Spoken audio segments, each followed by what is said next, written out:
My name is Colson Stensland. I'm presenting the first section of our Chile presentation on behalf of Marla, who is unable to present due to technical difficulties. I'll do a brief company overview, a brief product analysis, and a market analysis in this section. As we all know by now, Crazy Creek is an outdoor recreation company which makes products, the main product being the legless chair. Crazy Creek is established and still headquartered in Red Lodge.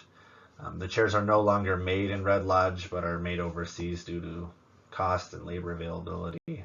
Once the chairs are made, they are either shipped to Red Lodge, to stores, or to the consumers.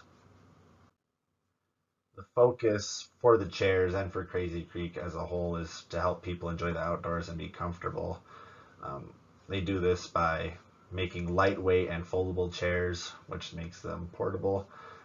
The chairs are made with high quality materials, and the investment in the quality and the warranty that Crazy Creek offers has gained loyal customers. The company workforce in the US is fairly small with only 8 employees.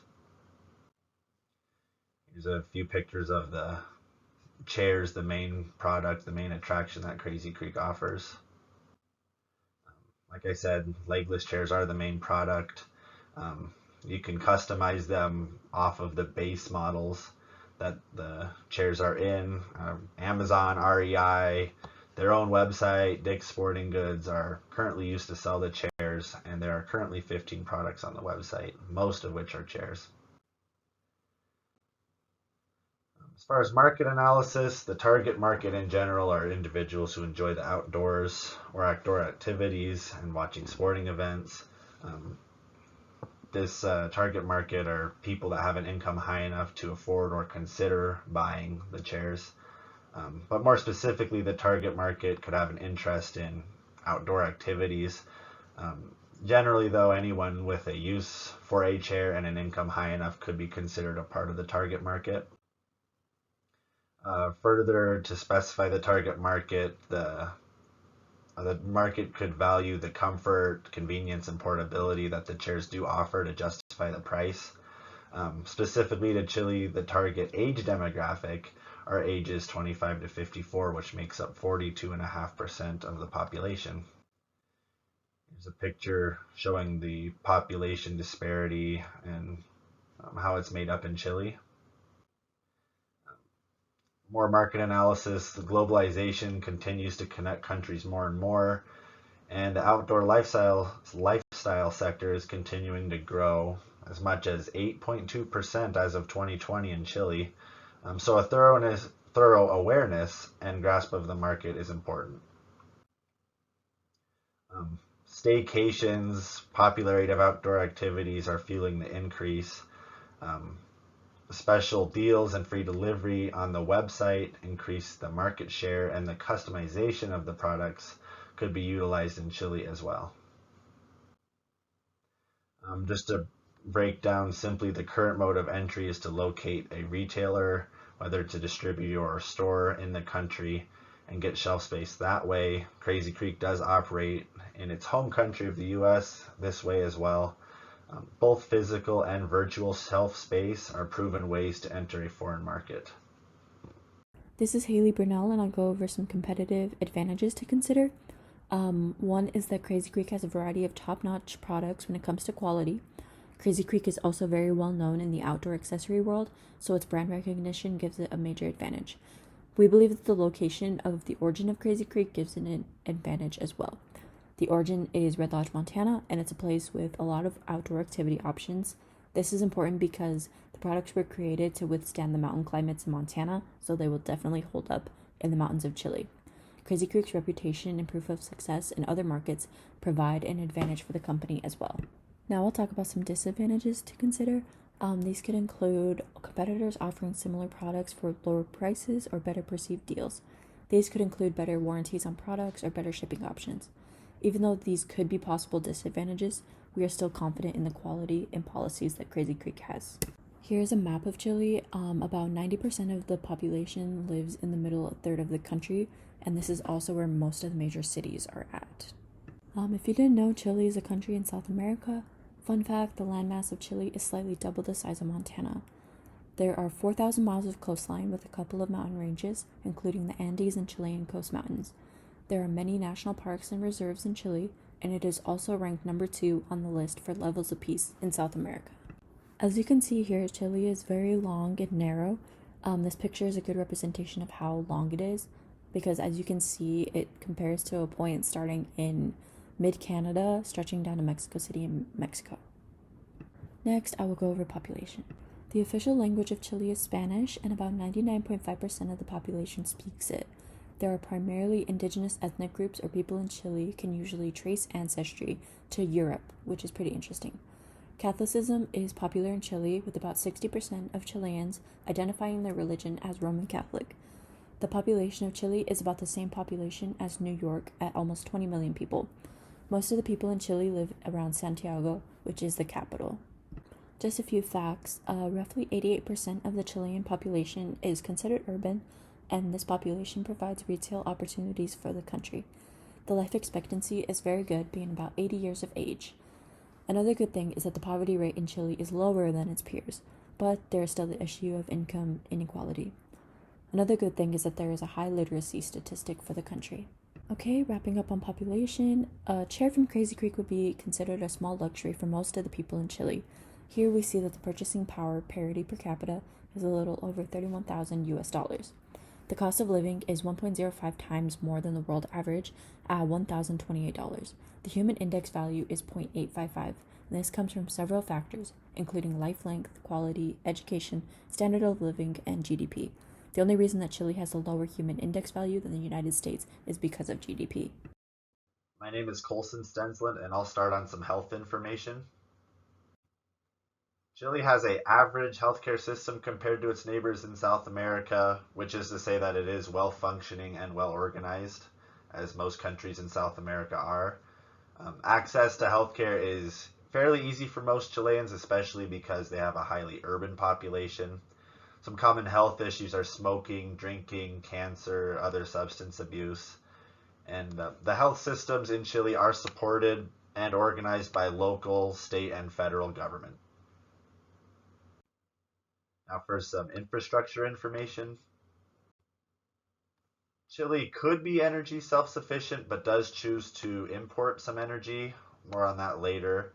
Chile has paved roads between cities and is still investing in highways, bridges, and tunnels to further their infrastructure. The population does have widespread access to phones, both landlines and mobile phones, the internet and television. Like I said earlier, Chile has a healthcare system, but also a good education system, agriculture, and other social and economic systems. The government does offer subsidies for those who cannot afford food or healthcare, similar to the US. Now for some information on the economic environment. Chile ranks 22nd on the Index of Economic Freedom worldwide, which makes it a great place to do business based off of that metric. Chile's GDP is 526.7 billion, which is on nearly 12% increase from last year, and this is from more international trade. The country is making large leaps in growth compared to most other countries, especially in that region, mainly due to international trade. And this leads to their GDP being the 6th largest per capita in the Western Hemisphere. These growing pains of increasing their GDP so much does come with a high inflation rate of nearly 12%, which is the lowest it's been in the past 3 months, but still fairly high, even though most of the world is experiencing severe inflation right now. The current exchange rate from US dollars to Chilean pesos is 810 pesos to 1 US dollar. This is quite a change from where the exchange rate was 5 years ago, where the peso, there was 603 pesos to 1 US dollar. Chile does have numerous natural resources. Just a few main or large ones are copper, wood pulp, fruits, other agriculture, and seafood from the coasts. Chile's major export destinations include China, Japan, South Korea, its neighbor Brazil, and the US. Chile heavily imports cars, equipment, and petroleum currently, and has numerous harbors for importing and exporting, Las Condes being the biggest one. And just overall, there are no red flags or any real reason to have worry or think of any huge risks economically if Crazy Creek was to expand into Chile. My name is Grace Dalton, and I will be discussing the political and legal environment. Chile is a representative democratic republic, so the citizens elect officials to craft, debate, and sign laws. The president is both head of state and head of the government. Chile has a multiple party system that works similarly to the United States. The government holds executive power, while both the government and National Congress hold legislative power. There is also a judicial branch, which is independent of the other two branches. National Congress is made up of the Senate, which has 38 elected members, and the Chamber of Duties, which is made up of 120 elected members. It is very important to have strong relationships with the local governments and communities around them. The local communities can influence the government to act against foreign investors if they find them unsatisfactory. By working with the communities through things such as building housing and supporting healthcare, foreign investors can build relationships with the community and reduce the risk of being shut down by a local government. The U.S. Department of State says that Chile is one of the United States' strongest partners in Latin America.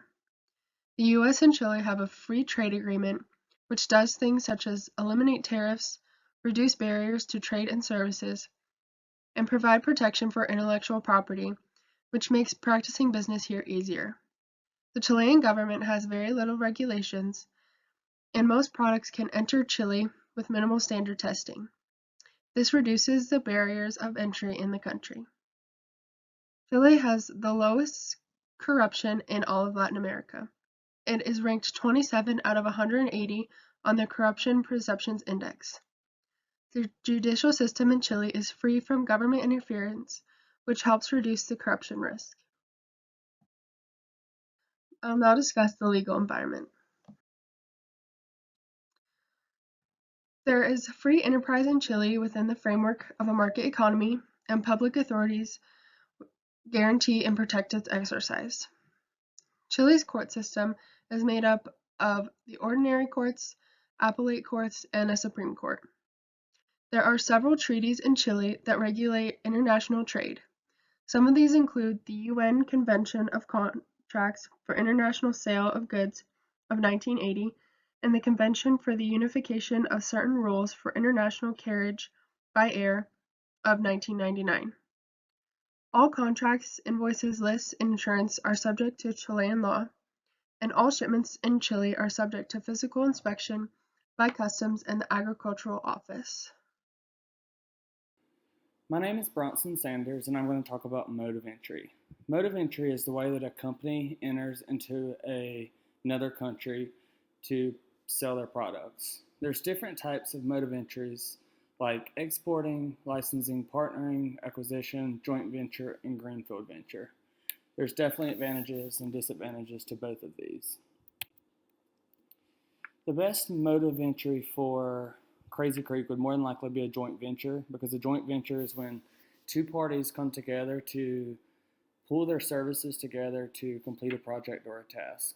There's different types of joint ventures, like cooperation, separate joint businesses, partnership, and a limited cooperation will be best, and I'll explain why shortly.